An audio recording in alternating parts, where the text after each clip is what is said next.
Onesiphorus. Some say Onesiphorus. They're both right. There's the name of a fellow Paul mentioned. You'd enjoy reading 1 Timothy 1, the last 4 or 5 verses.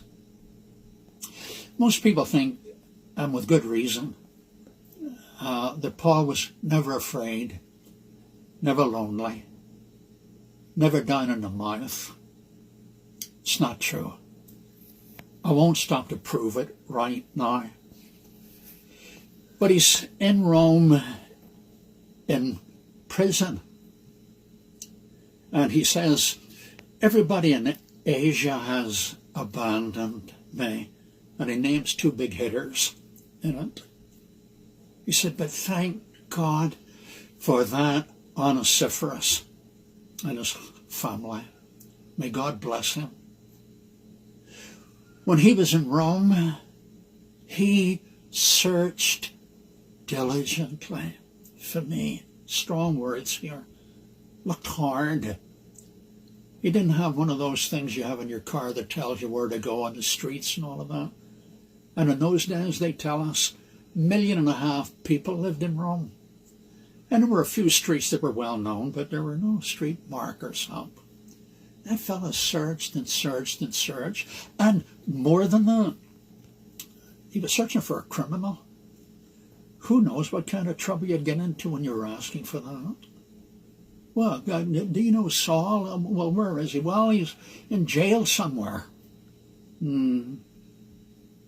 So, Paul said, when I was really down in the mouth, you know who turned up? He turned up a lot in Ephesus. I was in a lot of trouble in Ephesus, and he helped me there.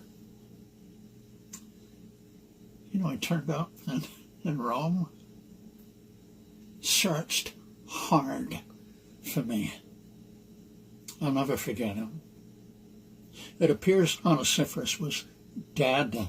Now, when Paul is writing that, he always uses a past tense about him. And we know nothing more about him than 2 mentions in the entire New Testament.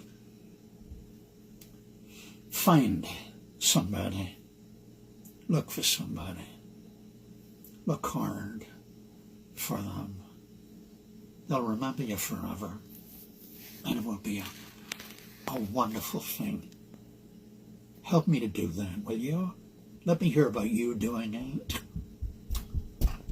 Go find somebody who needs you. And God bless you in doing it. Thank you for looking in.